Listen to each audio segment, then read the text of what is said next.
I'm Dennis Tubbergen, and this is the Retirement Lifestyle Advocates radio program. Glad you decided to listen in today. Hey, joining me in segments 2 and 3 of today's program will be Harry Dent. Many of you recognize Harry as a returning guest and a multiple-time best-selling author. Harry has been a prolific author on markets and the economy through the years. And I'm going to get Harry's forecast for stocks in 2022 and let you know what it might mean for your IRA and 401k. And again, that's in segments 2 and 3 of today's program. Now, I'd like to invite you to visit the website, requestyourreport.com. And when you go to that site, all you have to do is give me your name and address, and I will mail you the January special report absolutely free. Now, this report is a little bit different format on a little bit different topic than you've seen from us in the past. The report is titled The Changing Face of Long-Term Medical Care. It talks about the cost of care, who pays, and most importantly, gives you some alternative strategies to protect yourself. So again, the January report is titled The Changing Face of Long-Term Medical Care. To get your copy, all you need to do is visit the website requestyourreport.com. And give me your name, let me know where to mail the report, and I'll be glad to do that at no cost and with no future obligation. You'll also get some bonus materials when you request the report, including a copy of my best-selling book, Revenue Sourcing, which contains a retirement planning strategy for the post-pandemic economy. So very timely information, all yours for free. Just go to requestyourreport.com. You know, one of the themes that I often talk about here on RLA Radio is the fact that history repeats itself. Human behavior is predictable, and therefore, when faced with the same set of facts and circumstances, people tend to behave similarly. And even more predictable is the collective behavior of groups of politicians. However, this segment doesn't give me time to visit that topic. Now, back in 2011, I wrote a book called Economic Consequences, and in that book, I not only forecast that the quantitative easing program that the Fed claimed was temporary at the time, I forecast that it would turn into a permanent program. I also forecast it would be a slippery slope, and now, 10 years later, almost 11, we are now sliding down that slippery slope in earnest. However, the other thing I wrote about in that book was how easy money policies put forth by the Fed actually provides fuel for the markets. Now, if you go back to the mid-90s, and I talked about this in the Economic Consequences book, then Federal Reserve Chair Alan Greenspan reduced interest rates, and in our fractionalized banking system, when interest rates are reduced, it encourages lending, and all new money in our system is loaned into existence. So as a consequence, from the mid-90s through 2000, we had this bubble in stocks. And a stock that really epitomized this bubble was a stock called Pets.com. Now, some of you may remember the white sock puppet talking dog that was the mascot of Pets.com. In fact, I believe it was the 1999 Thanksgiving Day parade. There was a balloon of the Pets.com mascot. There was a Super Bowl ad featuring the Pets.com mascot.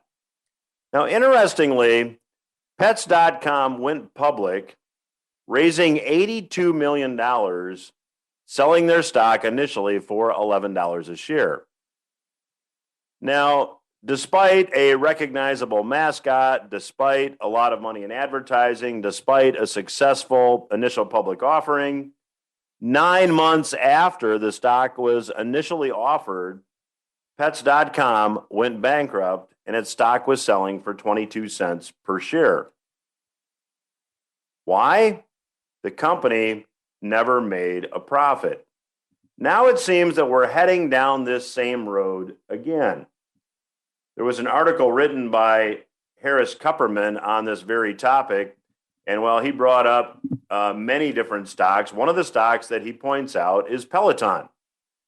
Now, he tongue-in-cheek referred to Peloton as the overpriced clothes rack with a built-in iPad. For those of you who are not familiar, Peloton is an exercise bike. It's an exercise bike with a lot of different options, to be fair. Now, here's what Mr. Kupperman wrote about Peloton. He said, "We just witnessed the best possible 6-quarter environment that the company will ever experience. The whole world was locked down, gyms were closed, and work was canceled. People literally sat at home, bored out of their wits, armed with massive government stimulus checks, and they were fixated on buying stuff. Despite every possible tailwind, Peloton lost $189 million in the year ended June 2021. And in the most recent quarter, as the effects of stimulus wore off, Peloton lost $376 million. Now, another good example of this is the ARK Innovation Exchange Traded Fund. Now, the ARK Innovation Exchange Traded Fund has gotten a lot of press because they've outperformed the NASDAQ, and that outperformance recently has really come to an end. Now, when you look at the stocks that make up the ARK ETF, you have companies like Teladoc and Zillow and Spotify and Beam Therapeutics. All these companies have negative earnings. They're the pets.com, possibly, of 2022. Now, ARK Funds also contains Tesla. Tesla's selling for a price-earnings ratio of about 350. It includes Roku, which is selling at a price-earnings ratio of 96. However, it's fair to say that all these stocks are growth stocks, many of which do not have earnings. Now, if you go back to Mr. Kupperman's article, he calls this sector of stocks that have low earnings or negative earnings the Ponzi sector. And the Ponzi sector defined is, a Ponzi scheme rather defined, is that new investors pay money to pay off old investors. And while that's not exactly the case, Kupperman makes the case going back to revisit Peloton as to what's going on. See, the most recent capital raised by Peloton had stock selling for $46 a share. The shares are now at $39, and everybody that bought shares at $46 is underwater. Kupperman asks a very valid question. Do you think these same investors will step up as aggressively for the next down round? Probably not. In my view, there is a lot of risk in the market today. If you take a look at the Buffett indicator, which takes the total value of stocks and divides by gross domestic product, stocks are more overvalued now by a wide margin than they were at the peak of the tech stock bubble, which featured stocks like pets.com. So again, to what I said at the beginning of this segment, human behavior is predictable. We are headed down this same path a couple decades later. And my question is, what are you doing to protect yourself? If you still have stocks in your 401k or IRA, you might want to take a look at the revenue sourcing strategy. If you'd like to do that, all you need to do is visit our website, requestyourreport.com, request the January report. I'll also send you a copy of the revenue sourcing book. The website, again, is requestyourreport.com, and the January special report is titled The Changing Face of Long-Term Medical Care. It also provides some alternative strategies for you to consider to protect yourself. So, again, to get the report and all the bonus material, go to requestyourreport.com. Let me know where to mail the report and all the bonus material, and I'll be glad to do that. I'll be back after these words with Mr. Harry Dent. Welcome back to RLA Radio. I'm your host, Dennis Tubbergen. I have the pleasure of being joined once again on today's program by returning guest and multi-time best-selling author, Mr. Harry Dent. Harry is graciously offered to give our listeners a free subscription to his newsletter. All you need to do to claim it is go to harrydent.com. That's harrydent.com. And Harry, welcome back to the program. Yeah, nice to be back, Dennis.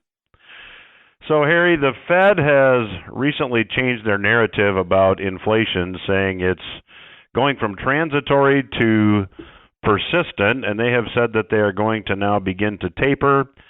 Do you believe them? What's your forecast for Fed policy moving ahead? Well, it's crazy in a way because they're 100% creating this. I mean, I've got a great inflation indicator. It's worked for decades. It says inflation should be 1.5% to 2%, heading down towards 0 to 1% over time. And yet here we are at 6.8%. And January 12th, we'll get an update that's likely to be higher. How could they expect anything else when they printed $5 trillion since COVID? Talk about an overreaction. So this inflation, with the inflation in the 70s, we were not printing money back there. We were running deficits, which governments will run in difficult times of recession and inflation and stuff like the 70s. But this inflation is about 5 points higher than it should be, 5 percentage points. And it's temporary in the sense that it's not going to last, but it's going to last as long as the economy keeps going with all of this monetary stimulus behind it. The only thing that's going to knock out inflation is for us to have a stock crash and a downturn in the economy, which I'm predicting is likely to happen in the first half of this year. Actually, I think in the next 3 months, somewhere between early January here and April, we're going to see a top. This has been building, and the cycles get more difficult as we get into late 2022, 23, the worst since 80 to 82 in my analysis. So I think this is a showdown between central banks and say we won't have a recession no matter what. We'll print unlimited amounts of money, and that unlimited money printing causing now inflation pressures that now force them to taper to some degree. And I'm telling you, this economy has been stretched since 2009. This boom should have been over in 2007. We had the big crash. They've been printing money exponentially ever since. And then COVID, they just went off the charts. And, $5 trillion, just in the last year and a half, 2 years, this is crazy. So this is we're going to have to wash out these government policies. They're just going to keep printing exponentially more until it fails. And so I think the next crash, my results are very similar in this too. I've analyzed every bubble in the last 150 years, every major stock bubble. The first crash comes twice as hard as the bubble built, and it is 46% on average in 2.3 months. And my indicators are showing this crash, since we've kind of stretched it farther and higher, is going to be about 55%. Just the first 2 to 3 months, we could see the S&P go from 4,800 to 2,000 to 2,200 just in the first couple of months. So I'm telling people, you're better to get out a teeny early here and not hold on too long here. And I do think that we're either topping here in early January or by early April at the latest. And then this crash is going to come faster than any in history, because the real weakness, again, in my analysis over time with demographic and technology cycles, which are really clear, by the way, very projectable, with the weak periods were 80 to 82, just after the peak of baby boom spending, 2008 to 10. So we cut off that downturn. It should have gone longer, deeper. And since we cut that off, we're going to have a deeper downturn now into 2022, 23. So those are the weak periods. By the time we get to early 2024, if we have this write down in debts and let the economy, these financial asset bubble, basically devalue, deflate, then we'll be ready to boom again with the millennials boom period, which will be 2024 to 2037. It will not be as big. It will not be as long as the baby boom, the greatest in history from 83 to 2007. But that's when the demographics will turn in our favor. Until then, all the fundamental trends are down, and it's just about this money printing defeating itself. And I think this is getting ready to happen. So, Harry, I've asked many of my guests this who also say, we all know that currency creation can't continue forever. So when you say that this money printing will fail, can you share with the listeners what you think that looks like? Well, it's just diminishing returns. Number one, it takes more and more. This is the true of any addiction of any type. Doesn't matter whether it's heroin or coffee or alcohol or anything else. It's the same thing. there's natural forces with people. Generations enter the economy predictably, like the baby boom from 83 to 2007, earn and spend more money as they raise their kids and advance in their careers. You get a boom. That's natural. Then you get a slowdown. The problem is we did start to crash and slow down in 2008, as I forecast decades before it happened, not years, decades. And then, central banks just said, well, we can't have recessions. And so they just pumped up the economy. We've never deleveraged all the bad debt. There's 23% and growing of large public companies. These are not small businesses. The large public companies cannot pay their debt service. They're zombie companies. We need to flush all this out, quit pumping up this economy, let it go to sleep. Okay. What do? We're awake for 16 hours and we sleep for 8 hours. And I sleep a little less, but that's the cycle. We now have had the longest bull market without a recession or a rest and recuperation period in all of history. It's going on, 11 and a half, 12 years now. So this is unhealthy. And second point, more important, the major boom ended in 2007, as I predicted decades before. In other words, they've been keeping an economy going that would naturally have been slowing, as it did in the 70s and in the 1930s. Every generation spins and then slows. So they're fighting a downtrend with totally artificial stimulus. And the result is we get these unbelievably inflated asset prices and real estate, stocks, commodities, even gold. Gold is in the biggest bubble it's ever had in history. Gold is going to crash with all those. So you get inflated financial assets that have to crash. And the recession they've been putting off will only hit harder when it hits. And I'm saying the only way the government gets defeated is what my analysis shows historically. When a bubble crashes, it's hard and fast, and they will not be able to react fast enough. I think when investors see, and this is what I'm predicting, in the first half of this year, whether it's the first quarter or the second quarter latest, you see stocks crash 50 to 55% in 2 to 3 months, and that's when investors will finally say, oh, this something for nothing money printing, which we kind of really suspected, but, it seemed to be working, so it doesn't work, and then people lose faith. And then they can't come and say, oh, well, we're going to print more this time. They're going to look like idiots if they do that. So I think the government defeats itself here, and common sense would tell you, if you think you can grow an economy now going on 11, 12 years with fundamental trends weak just by printing money, then, you need to look at your thinking. That's magical thinking. It just doesn't happen. And this is going to prove itself. Harry, you brought something up that I think a lot of analysts miss, and that is that, we've got to go through this deleveraging period. You mentioned that 23% of public companies can't pay their debt. I read an article recently that worldwide debt is a mind-boggling $300 trillion. So when you start to look at debt levels today compared to debt levels versus economic output during the Great Depression, I mean, it seems to me that debt levels are much higher today, and eventually you've got to pay the proverbial piper. So how do you see that playing out, and maybe talk a little bit of timing if you dare?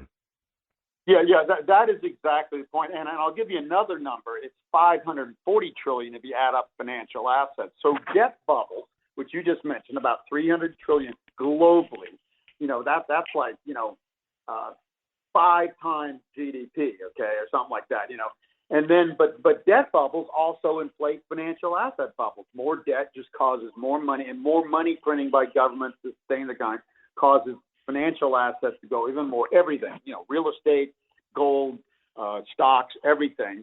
And then those bubbles have to collapse. I mean, if a young person, let's say somebody in their 30s is saying, okay, my career's going along and my kids are getting a little older, I got to start saving for retirement.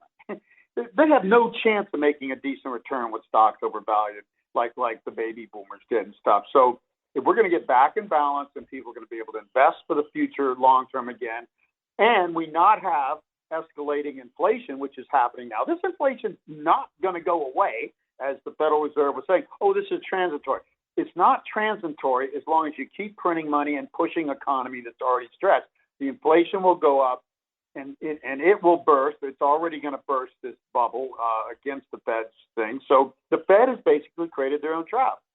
They keep printing money exponentially, even in the face of the COVID crisis, which they way overreacted to. Now they're getting inflation, which means, oh my gosh, they can't justify keeping printing money when inflation's going straight up. So if they don't keep printing money, the bubble bursts because it needs exponentially more. That's the nature of all bubbles and addictions. It's a something for nothing. You want to feel good, drink a quart of vodka, okay? Anybody will feel good for a few hours after that, or shoot some heroin, or drink enough coffee. This is something for nothing stuff that never pays off. We are addicted to money printing ever since the 2008-9 crisis. Why? Because governments and central banks would not accept deleveraging debt. So what that $300 trillion needs to come down about in half. About half that debt needs to be written off for us to get healthy and be able to grow again. This financial asset bubble, $540 trillion, needs to come down half or more, stocks and bonds, so people can invest and get decent returns again, especially the young generation coming up now. Baby boomers are already mostly retired and invested. So we have to get back in balance. And what we're doing now is the opposite, just printing more money, stretching the economy, and that means when it blows, I'm saying, Dennis, my latest prediction is 2022, which we just entered, this year, from the highest point, probably about now in the stock market or soon, to the lowest point will be the biggest one-year downturn in all of history, including 1930 or 31 or 2008 or the worst years in history. This one, because we pushed it so hard, this crash will have to come harder and faster because we've stretched it. So this is a time to be wary and at least get safer for the next few months, because this is the most dangerous period I've seen in this whole process. This market is getting ready to blow. I give it 3 months at most, and already have peaked at worst. Harry, in a couple minutes we have left in this segment, before we started recording today's segment, you mentioned that you and past guest here on the program as well, Peter Schiff, are having a debate. Do you want to tell the listeners about what you're going to be doing? Yeah, we did that last year, and it's very popular. So we're doing it again, January 19th at 4 p.m. Eastern. You can register for that at debate2022.com. So yes, that's coming up in a few weeks, and that's always fun. Peter Schiff and I, by the way, both have moved to Puerto Rico and live in Puerto Rico. He's in a different community than I am, but the temperature here is more moderate than Florida. People don't believe that, so they get here. Better, they got mountains and waterfalls, and the taxes down here, oh my gosh. I mean, the tax incentives they've gotten. Puerto Rico's always losing people to the U.S. since they're U.S. citizens. They can move freely, and they do, for better jobs. So they're incentivizing gringos, as I call them, people like me and Peter, to move down here and establish their business and work from here. And, I mean, literally the lowest tax rates you're going to get anywhere legally. And, I mean, purely legally sanctioned by the IRS. So I'm very, very happy down here, and I'm sure Peter is too. Well, and just to add to that comment, as we are recording this today, I am sitting in West Michigan in the middle of a winter storm. So that said, we will return with Mr. Harry Dent after these words. Stay with us. Welcome back to RLA Radio. I'm your host, Dennis Tubbergen. I am joined on today's program by Mr. Harry Dent. Many of you recognize Harry as a prolific author. He's had many, many books on the bestseller list, really too many to mention. Harry has graciously offered to give our listeners a free subscription to his newsletter. All you need to do to claim that is go to harrydent.com. The website, again, is harrydent.com. And Harry, back in the first segment, you talked a bit about cycles. And, when you first mentioned cycles, when we first chatted with each other many years ago, it really made a lot of sense to me because human behavior tends to be predictable. So for those listeners maybe that aren't familiar with the whole concept of cycles, could you educate them briefly? Yeah, what I did, I tripped on this when I come out of Harvard Business School and I started consulting to Fortune 100 companies, Bain & Company, and that was a great job, but the companies were large and cumbersome and boring, and so I ended up, after 2 years, going and doing the same thing with small new ventures and companies in California, and that's when I really saw the future, because new companies are innovating the new technologies and products of the future. And more important, back then in the early 80s, they had the young baby boomers, the new massive generation as their customers coming along instead of the older Bob Hopers that the Fortune 100 back then had.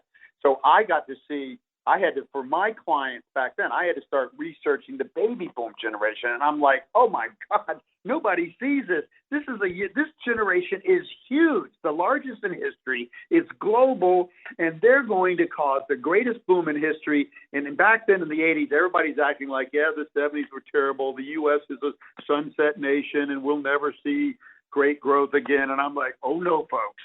But it was that insight. I saw the baby boomers coming. Now, they peaked in 2007, and I said that from the beginning. There's a 46-year lag for peak spending, something that's highly quantifiable. Now it's about 47 for the millennials, moving towards 48. But I predicted that we would peak in 2007. We did have the biggest crash since the early 80s, the bottom of the last cycle, in 2008, but that's when central banks around the world panicked and just started printing money crazy. I mean, they just went straight to the hair. Okay, well, we're not feeling good, so we're going to have to start shooting crack and heroin. That's pretty much what they did. I don't want to be too facetious, but that's exactly what they did. This is not good policy. This is, you never win by something for nothing. The way you win, what I would do as a government, if I saw too much debt like we had today, I would give companies, I would say, we will take some percentage of your pain. We will give you some kickback if you reduce your debt and pay off your debt or renegotiate your debt. We have to get this debt down.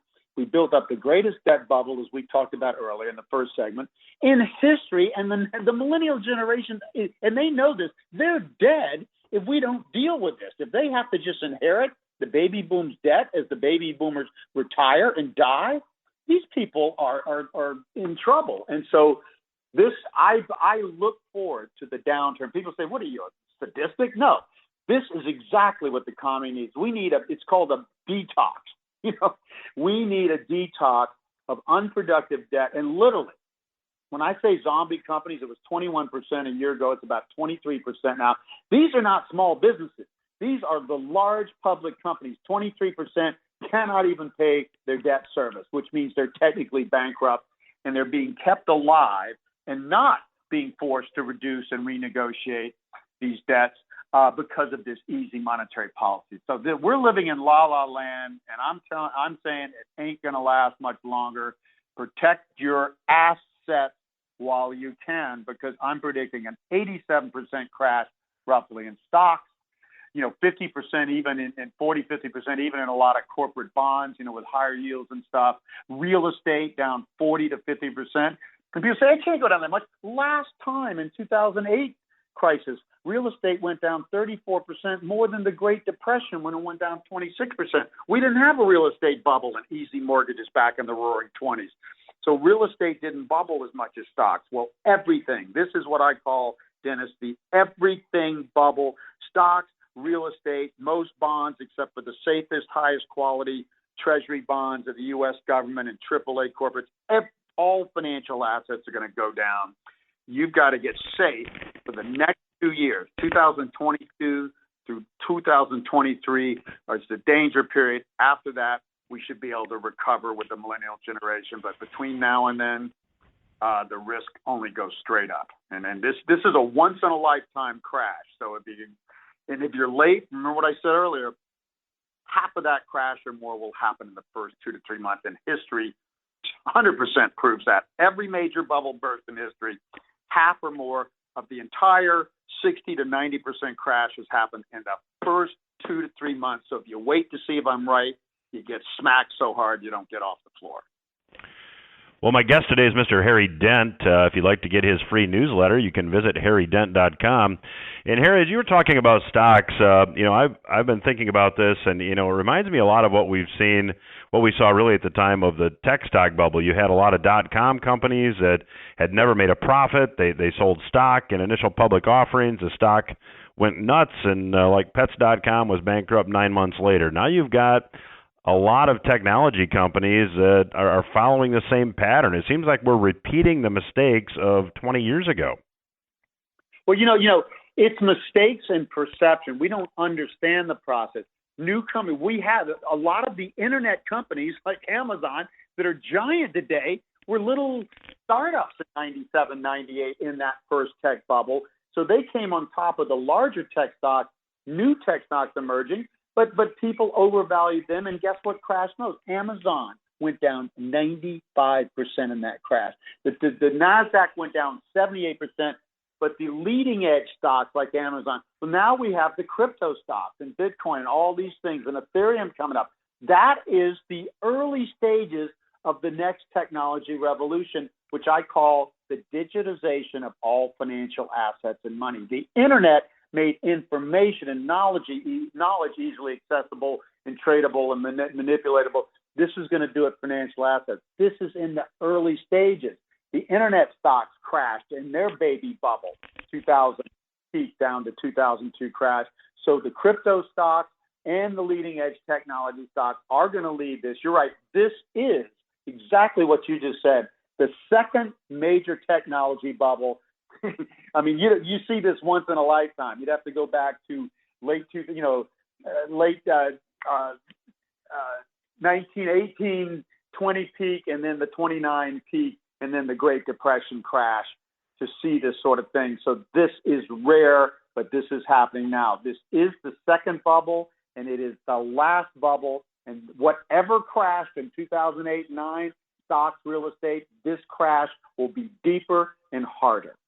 So it'll be worse. Stocks went down 58% last time, 87%. Real estate went down 34% last time, 40 to 50%. That's what I'm predicting. And it is the second. This will be the last bubble. And if we don't get this, if this bubble doesn't crash, we'll be like Japan limping along forever. Japan never really dealt with their debt bubble and stuff, and never really deleveraged debt, and they've never, ever grown again. So, Harry, in the time we have left, let's talk a bit about the cycles that you follow. Talk about just maybe a couple of the cycles and what they're telling you, and if they're confirming what you see in the markets fundamentally. Yeah, perfect. The easiest to understand and primary cycle is the generation spending cycle. Enter the workforce at age 20, spend the most money at 46. Now, for the millennials, that's still entering at 20, but spend the most at 47, moving towards 48. So it's very simple, okay? So the 83 to 2007 boom was that cycle, and we would have been in a downturn ever since 2008 if they hadn't printed less money. That's why they've had to print money, not just for a year. They just thought, this emerging will print for a year. They've had to continually print more money because the trends are still down through 2023, okay? 2024 going forward, that cycle turns positive again with the millennials. The other important cycle is the technology cycle, and longer term, that is even more powerful. Technologies make us smarter and more productive, just as aging does up to a point. The technology cycle peaked around late 2019, early 2020, so many years after the generational demographic cycle. Now, both cycles, 2020 forward, both cycles, the most critical cycles in our economy long term, are pointing down, and that's why they're having to print exponentially even more money. It wasn't just COVID. It's the fact that now the technology cycle and these tech companies are now in a down cycle, and there's really no fundamentals left to push the economy up. So that's why I say the crash is most likely to occur into late 2022, probably be the worst crash year in history, and we don't come out of that with a hangover until late 2023, early 2024 the earliest. So the next 2 years is the next great crash after the second bubble in everything. Remember, the first bubble in stocks 2000 was just stock. Real estate hadn't bubbled yet. Real estate first bubbled in 2006. Gold did not bubble yet. So here's the difference with this final bubble, Dennis. Everything, gold, stock, real estate, all financial assets have bubbled and are peaking almost simultaneously here. So I'm just telling you, folks, get out of the way of this. Be safe, not sorry, especially in the coming months. And if I'm right, you're going to see this thing start very quickly, and then you stay safe for the next few years. And then we'll be telling you when to get back in, but it's probably going to be around late 2023, early 2024. So, Harry, if I'm reading it correctly, and we have time for this one more question here, then you're saying you want to be in very conservative assets, cash or cash-like assets, despite the fact that we've got inflation, because you believe this when this bubble bursts, that inflation will just be in the rearview mirror. Is that fair? Yeah, okay, two things. And cash will at least preserve the money you have. You take it out of assets that will certainly fall in this crash. But a better thing, history shows, the 30-year Treasury bond. That is the safest bond, the largest government, the safest government. Yeah, we got problems. Yeah, we got too much debt. But we got less debt than Japan and China and Europe, our competitors. We're the best house in a bad neighborhood. Our Treasury bonds, the safest bond, will actually appreciate because we've locked in, let's say, a 2% interest rate in a downturn where those interest rates will go to zero or negative, and that bond will appreciate, history shows, as it did in 2008 and in the early 30s, the worst crashes, those high-quality Treasury bonds, and I will add to that, Dennis, AAA, only AAA or AA corporate bonds will appreciate in this downturn. Any bonds with any risk will have default risk outweigh the deflation that helps them, and stocks, of course, crash. Some sectors more than others, but all stocks will crash. So the Treasury bonds, long-term, 30-year is the best. TLT is an ETF that combines 10 and 30-year Treasury bonds, so it's average 20. That's the second best and the easiest. Those are the safe havens, and even better than cash. But people just sitting in cash, especially if you listen to Peter Schiff and me in this debate we have coming, if you're not sure which of us is right, cash will do well in either of those scenarios. Well, we're going to have to leave it there. My guest today is Mr. Harry Dent. You can get his free newsletter by visiting harrydent.com. Harry, always a pleasure to catch up with you and get your perspective, and I'd love to have you back down the road. Thank you for joining us today. Thank you, Dennis. We will return after these words. This is the Retirement Lifestyle Advocates radio program. I'm your host, Dennis Tubbergen. Glad you're listening in today. And thanks again to Mr. Harry Dent for joining us on today's program and offering his perspective as well. If you weren't with me for the first segment, I have a brand new January special report for you titled The Changing Face of Long-Term Medical Care. The report will give you some alternative strategies to consider to protect yourself. And when you request a report, I'll also send you some bonus information, including a copy of my best-selling book from 2020, titled Revenue Sourcing, the Retirement Planning Strategy for the Post-Pandemic Economy. So to get all this information, all you need to do is visit the website, requestyourreport.com. The website, again, is requestyourreport.com. Just let me know where to mail all the information, and I will be very glad to do so at no cost and with no obligation. In this segment, I want to talk to you a bit about the case for a bubble. You know, the revenue sourcing book gives you some strategies that may help you deal with a bubble that is unwinding. But I think there's a very strong case to be made that Fed policies have created another stock market bubble and another real estate bubble. And that's following on the heels of what Harry Dent talked about in the last two segments. Now, there's an indicator that is often used to measure the valuation of stocks. It is now called the Buffett indicator because Warren Buffett at one point in an interview stated it was his favorite way to value stocks. The indicator is really simple to construct. All you do is take the total value of all stocks, the total value of all shares in the market, and divide by economic output or gross domestic product. So it's market capitalization, the total value of all stocks, divided by gross domestic product or total economic output. Now, interestingly, if you go back to 1999, and I talked about the tech stock bubble in the first segment, just prior to the market collapse beginning, which incidentally was more than a 50% decline, the market cap to GDP was 180%. So in other words, the total value of stocks was about 1.8 times economic output. Now, I want to give you some perspective on that 180% number. Historically speaking, the average is about 65%. So stocks at the tech stock bubble were not quite triple the average valuation, but they were very close to it. Now, if you move ahead to the financial crisis and the stock market correction that started in 2007 in about July and finished in March of 2009 over a 20-month time frame, we saw that this Buffett indicator was about 130%. Total market capitalization divided by economic output said that stocks were worth about 1.3 times economic output.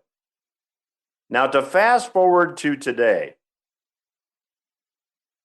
there is a Bloomberg article out this past week that says we are now at nearly 232%, 231.72 to be exact.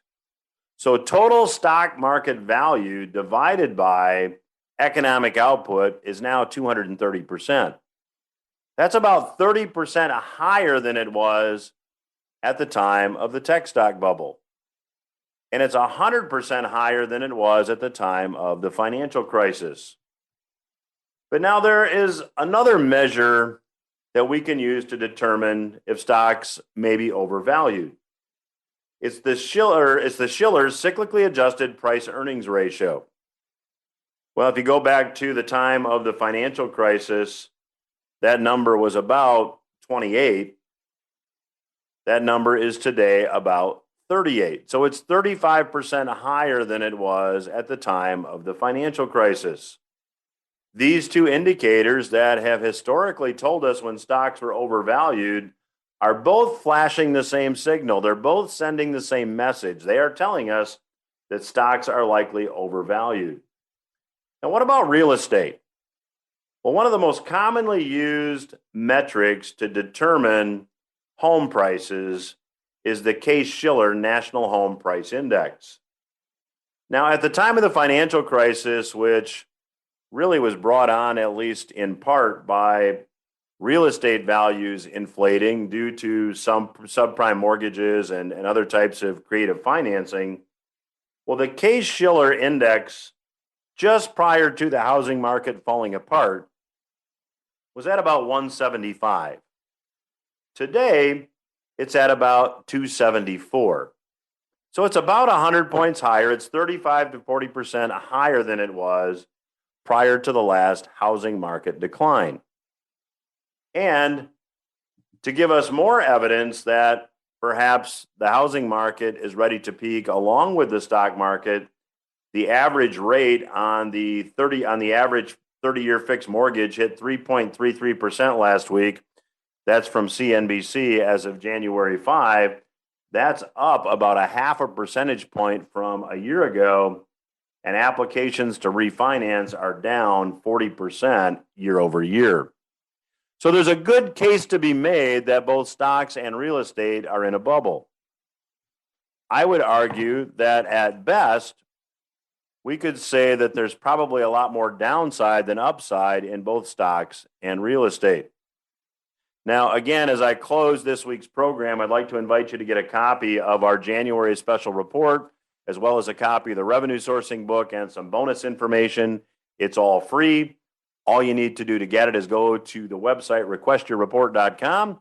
The website, again, is requestyourreport.com, and let me know where to mail that information, and I'll be very glad to do so. Again, the website, requestyourreport.com.